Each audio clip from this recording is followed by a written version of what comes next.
Scandium, వాయిట్రియం, లెంథియం, cerium, అదేవిధంగా samarium, europium, డిస్పోస్ప్రియం, వీటిని ఎప్పుడైనా మనం విన్నామా, చూసామా? దాదాపు చదువుకునే టైంలో వాటి గురించి తెలుసుకుని ఉంటాం. కనీసం వీటి పేర్లు ఎప్పుడైనా విన్నారా అన్నటువంటి క్వశ్చన్ ఉన్న నేపథ్యంలో ఇవి ఇప్పుడు అమెరికా జుట్టుని చైనా గుప్పెట్లో ఇరికించేసాయనేటువంటి వస్తున్నటువంటి విషయం. ఎందుకంటే చైనాపై టారిఫ్లు వేస్తూ అమెరికా అసహనాన్ని ప్రదర్శించడానికి ప్రధాన కారణాల్లో ఇదొకటి. ఎందుకంటే కొద్ది నెలల క్రితం ట్రంప్ టారిఫ్ వార్ డిక్లేర్ చేసినప్పుడు దానికి కౌంటర్గా చైనా రేర్ ఎర్త్ మినరల్స్ ఎక్స్పోర్ట్ని ఆపేసింది.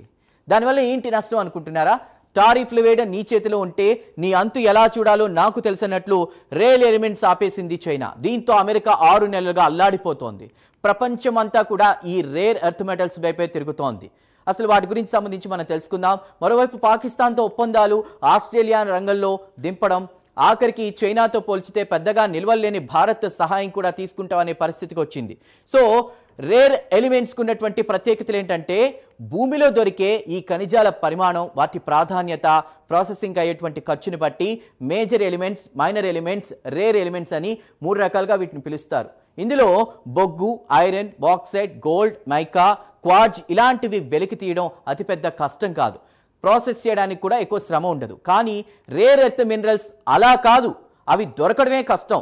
దాదాపు దీనికి సంబంధించి మనం చూస్తే ఇవి చైనాలో ఎక్కువగా ఉన్నాయి, చైనా ప్రాంతంలో.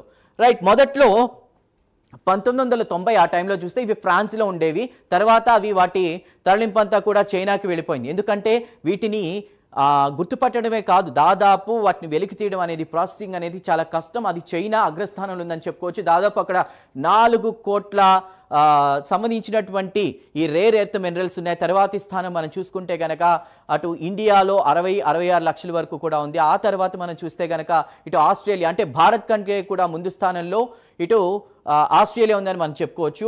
ఇలాంటి రేర్ ఎర్త్ మెటల్స్ అనేవి దొరకడమే కష్టం. దొరికినా చాలా తక్కువ క్వాంటిటీలో ఉంటాయి. పైగా వాటిని వెలికి తీయడం, ప్రాసెస్ చేయడం ఇంకా కష్టం నేను చెప్పినట్టు. ఎందుకంటే అవి డైరెక్ట్గా అదే రూపంలో దొరకవు, ఇతర మూలకాలతో కలిసి ఉంటాయి. మనం ఆస్ట్రేలియా విషయానికి వస్తే ఆస్ట్రేలియాలో దాదాపు 10 లక్షల రేర్ ఎర్త్ మెటల్స్ ఉంటాయి, ఎర్త్ మినరల్స్ ఉంటాయని చెప్తున్నారు.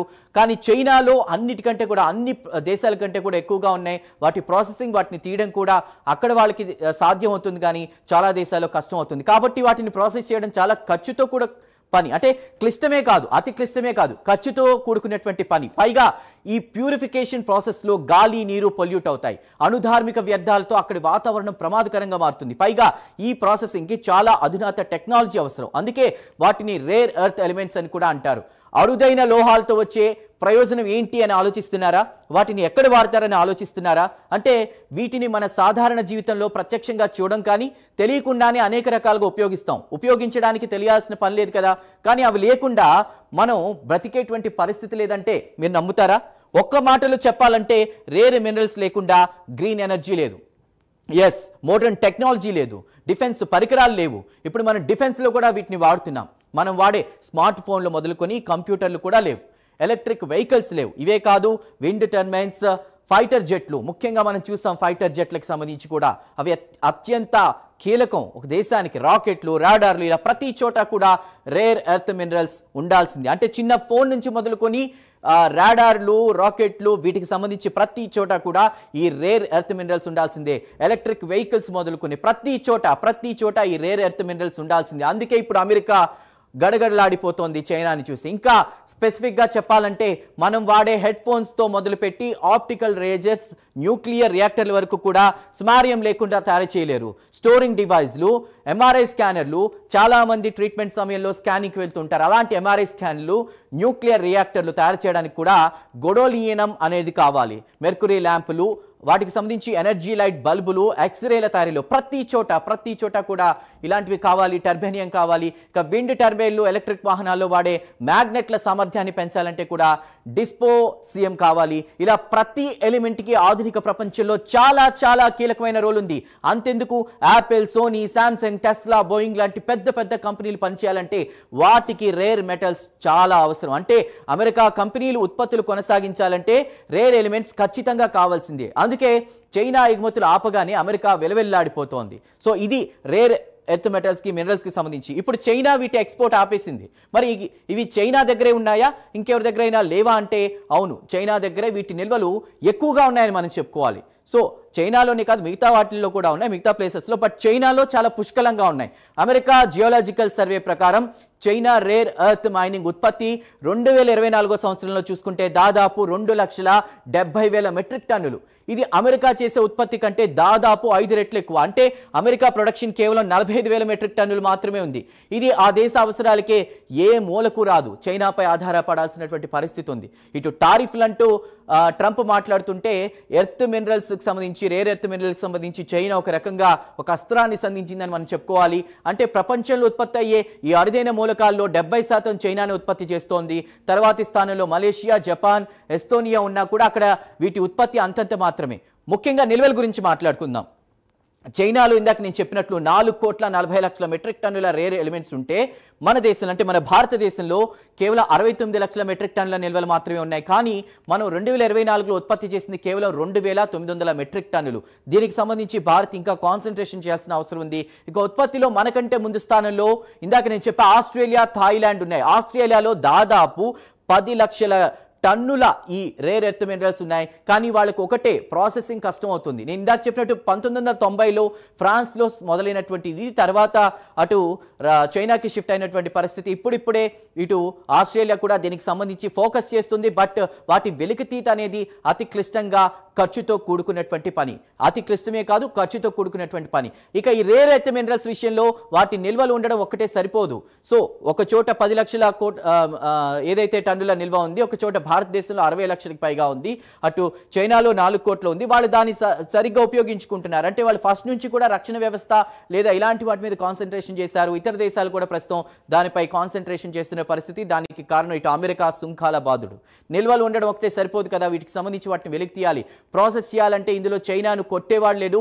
ప్రపంచంలో ఉన్న రేర్ మినరల్స్ నిల్వలో సగం పైగా చైనాలో ఉన్నాయి. దాదాపు 4 కోట్ల టన్నులకు సంబంధించి, అంటే మామూలు విషయం కాదు. ఇటు ఇన్నర్ మంగోలియా ఉన్నటువంటి బయానోబా అతిపెద్ద మైన్ చైనా కాకుండా బ్రెజిల్, ఆస్ట్రేలియాలో, ఇండియాలో కూడా కొంచెం ఉన్నాయి. కానీ ఇందాక చెప్పుకున్నట్లు ఇవి భూమిలో ఉన్నాయని గుర్తించగానే సరిపోదు. వాటిని వెలికి తీసే సత్తా ఉండాలి, డబ్బు ఉండాలి, ప్రాసెస్ చేసే టెక్నాలజీ ఉండాలి.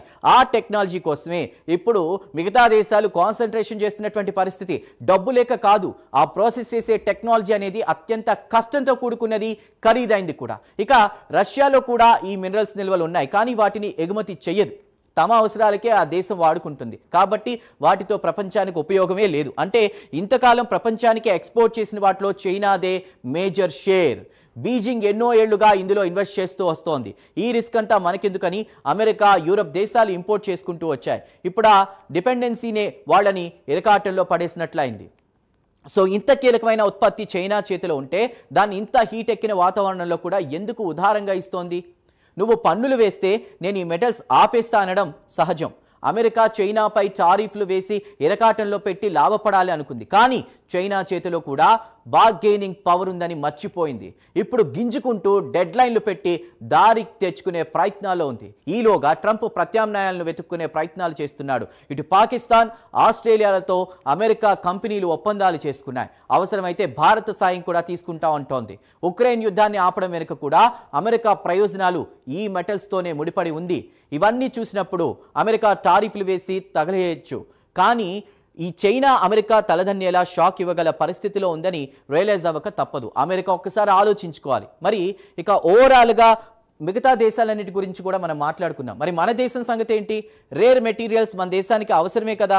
మనం కూడా చైనా నుండే ఎక్కువగా ఇంపోర్ట్ చేసుకుంటున్నాం కదా. మన దగ్గర ప్రపంచంలోని నిల్వల్లో 8% ఉంటే మొత్తం ఉత్పత్తిలో 1% మాత్రమే మన దగ్గర నుండి వస్తోంది. అందుకే ఇప్పుడు చైనాపై ఆధారపడకుండా స్వయంగా ఉత్పత్తి చేయాలనుకుంటోంది భారత్. భారత్లో రేర్ ఎర్త్ ఖనిజాలు ఆంధ్రప్రదేశ్ తీర ప్రాంతాలైనటువంటి ఒడిశా, కేరళ, తమిళనాడులో ఉన్నాయి.